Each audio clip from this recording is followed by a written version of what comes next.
The hammer driving the oak stake into the dry ground was the only sound besides the wind. Each strike echoed across the empty Wyoming valley like a verdict. Nathaniel Burke stood on the porch, his coat collar pulled up against the cold, watching the surveyor mark the last line of his father's land. In 7 days, it wouldn't be his anymore. 1 week, and the Rocking Bee Ranch would belong to Frank Garrison. Nate would be gone, a ghost with a train ticket east and enough money to start over, somewhere that didn't smell of dust and loss. The wind cut through him, sharp and thin. It had been howling for 3 straight days, dragging dust devils across the dry pasture. There was no cattle left to graze it.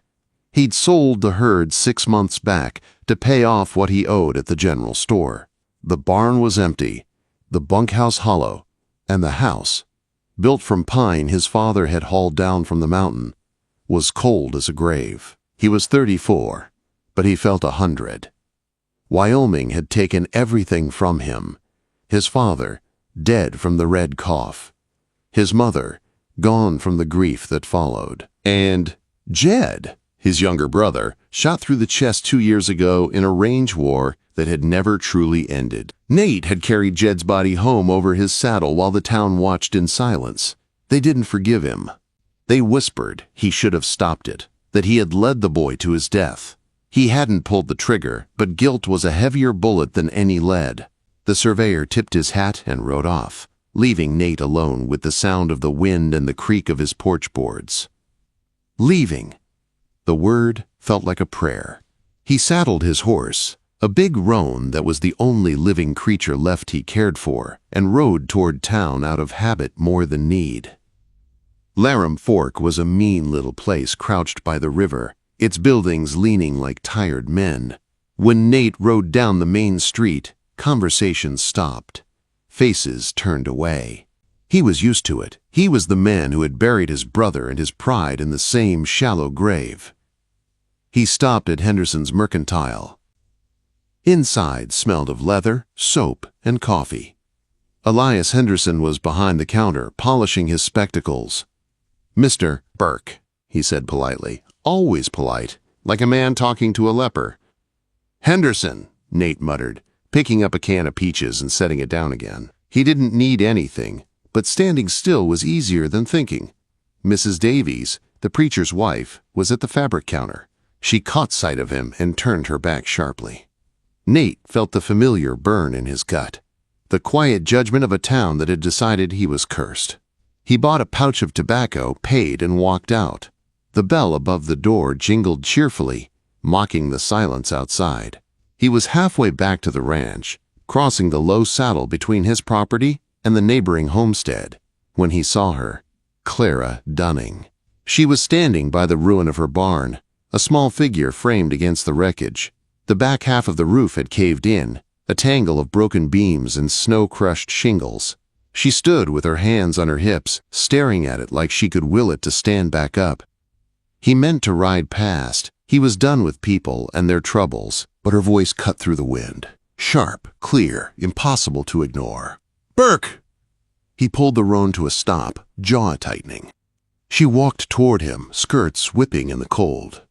Clara Dunning wasn't tall, but she carried herself like someone who refused to bow to anything. Not wind, not men, not grief.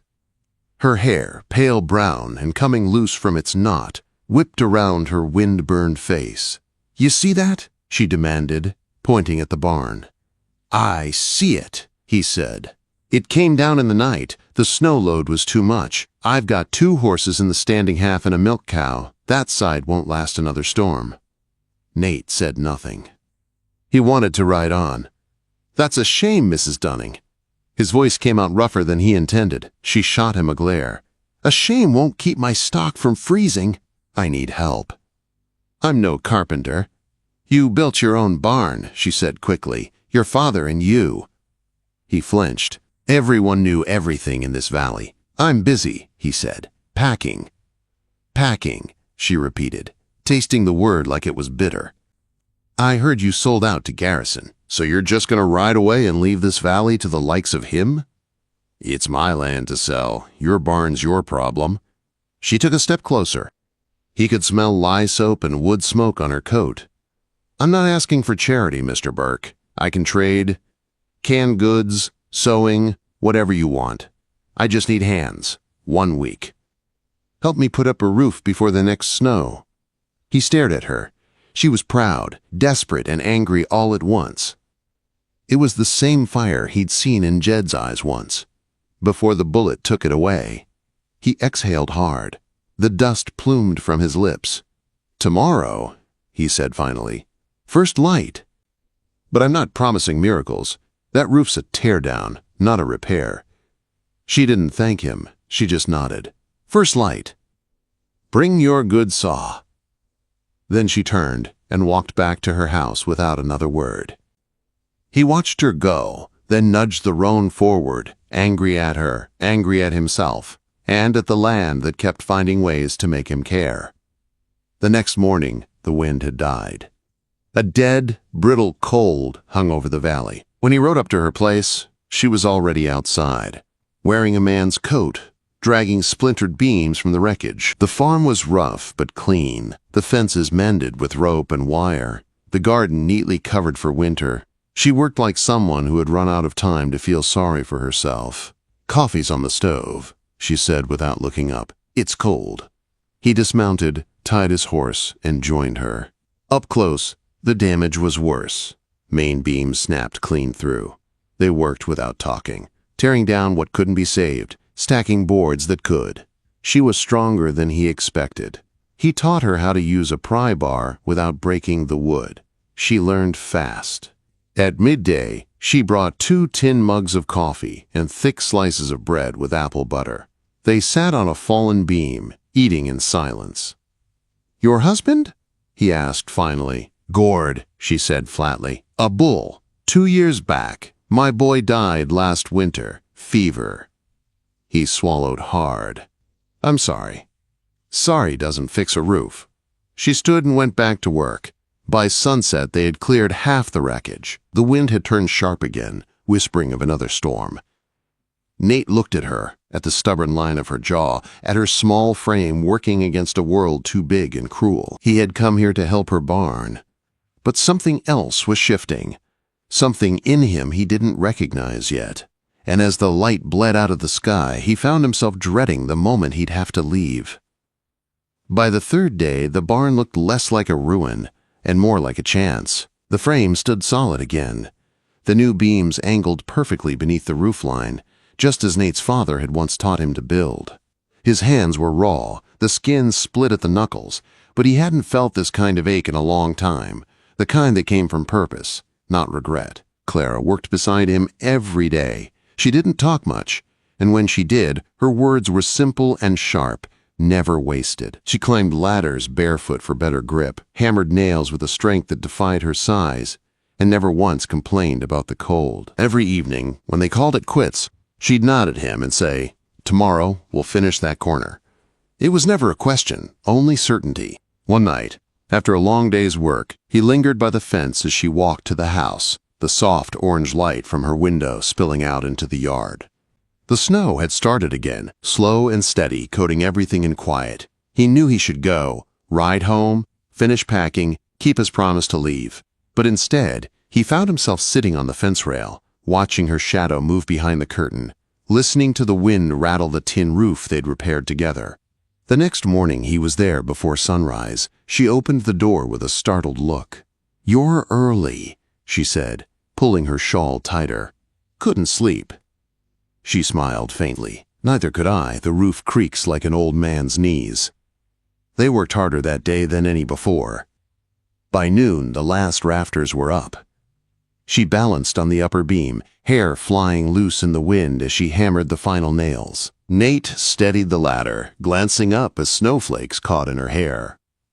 For the first time in years, he laughed, a low, surprised sound that startled even him. She looked down at him, brows raised. "What's funny?"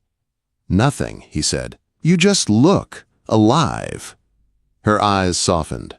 "That's because for once, something's going right." By dusk, the roof was sealed tight. They stood in the hayloft, looking over their work. The air smelled of sawdust, fresh-cut pine, and cold wind. The valley stretched out below, white and endless. "You did good work, Burke," she said quietly. "So did you." He wanted to say more, but words had never come easy. He turned toward the ladder. "I'll head back. Storm's coming." "Stay," she said suddenly. He froze. "What?" "The wind's rising again. You'll be snowed in before you reach your place. There's hay in the loft, and it's warmer than that empty house of yours." He hesitated, then nodded. "All right, just for the night." She smiled faintly. "I'll get blankets." When she returned, the sky was a deep, bruised purple, snow swirling in thick sheets. She handed him a wool blanket and lit the lantern. The light flickered over the beams, over the piles of hay, over her face. Soft now, tired but calm. They spread the blankets over the hay and sat side by side, close enough to feel each other's warmth. For a long time, neither spoke. The storm outside roared, but inside the world was still. Finally, she broke the silence. "Why are you leaving?" He stared at the lantern flame. "Nothing left to keep me here." She looked down, twisting a piece of straw between her fingers. "That's a lie." He frowned. "You don't know me. I know what a man looks like when he's running from something. My husband did the same before the bull gored him. Always talking about leaving, never about what he'd lose. He wanted to argue, but he couldn't. This land took everything from me. It took things from all of us," she whispered. "But sometimes what's left is still worth saving." The wind howled through the cracks in the boards. Her words hung between them like breath in cold air. She shifted closer. "You didn't have to help me, but you did. That means something." He turned his head. Her face was inches away. The lamplight flickered across her eyes, turning them gold. For a heartbeat, the silence was heavier than the storm. Then she leaned forward, and he didn't stop her. The kiss was hesitant at first, then desperate, like two people trying to forget who they were. Her hand found his, cold fingers trembling. He drew her closer, feeling the warmth of her breath against his neck, the scent of hay and soap and snow. When the lantern finally guttered out, only the sound of the storm filled the barn. Hours later, the fire in the stove below had long died, and the world outside was buried in white. But in the loft they lay beneath the blankets, listening to the creak of the new roof and the wind against the boards. For the first time in years, Nate didn't feel like a ghost. He felt alive, tethered to something real, something that made the idea of leaving suddenly feel like betrayal. When dawn came, pale and cold, Clara stirred beside him. Her voice was soft. "The roof held, quote." He smiled. "Guess we did something right." She nodded, eyes still closed. "Then maybe don't sell the land just yet." He didn't answer, but deep down, something inside him had already shifted. The land didn't seem so empty anymore. The morning after the storm, the world looked new. The valley lay under a fresh quilt of snow, bright and untouched. The barn stood firm against the white glare, smoke curling lazily from the chimney of Clara's small house. Nate Burke stood in the doorway, blanket over his shoulders, watching the light spill over the mountains. He should have left at sunrise. That had been the plan. Ride back home, finish packing, hand over the deed to Garrison, and catch the train east. But he didn't move. He couldn't. Inside, Clara stirred the fire, her hair unpinned and loose around her shoulders. She looked nothing like the woman who had shouted at him days ago, demanding help. She looked peaceful, whole. "You're quiet this morning," she said, glancing at him, "just thinking." "Dangerous thing to do out here," she teased lightly. Then, her tone softened. "About the sale?" He nodded. "Frank Garrison doesn't deserve your land," she said, pouring coffee into a chipped cup. "He'll turn it to dust in a year." "It's not my land anymore," he said quietly. "It could be," she replied, "if you wanted." He took the cup, his fingers brushing hers. "You don't understand, Clara. That land's haunted. Every fence post, every stone reminds me of what I lost." She looked at him steadily. "Maybe that's not a curse, Nate. Maybe it's a reminder of what you still owe to yourself, to the people buried there." He stared at her, the weight of her words cutting deeper than he expected. By midday, the storm clouds were breaking apart. The world glittered under the sun, but the air still bit at the skin. Nate saddled his horse, his movements slow, uncertain. Clara stood by the fence watching him. "So that's it then?" she asked quietly. "I have to finish what I started." "And what's that? Running away?" He opened his mouth but couldn't find an answer. "Go then," she said, her voice trembling just enough to betray her heart. "But don't come back pretending this place never mattered." He hesitated, then turned the horse toward the ridge and rode off. The wind rose behind him, carrying her words like an echo. That evening, Frank Garrison waited at the station platform, thick as a bull and twice as mean, chewing on a cigar. He was the kind of man who saw land only in acres and cattle, not in blood or history. "Burke," he said when Nate arrived, "got the papers?" Nate dismounted slowly. His coat was dusted with snow, his eyes unreadable. He reached into his saddlebag and pulled out the deed. "Right here," Nate said. Garrison grinned. "You'll be glad to be rid of it. That ranch's been dying for years." Nate didn't respond. He stared down at the paper, the ink catching the last light of the setting sun. The signature line looked like a grave marker. He thought of his father's hands, rough and scarred, building that porch with him as a boy. He thought of Jed laughing in the wheat fields, of his mother humming by the stove.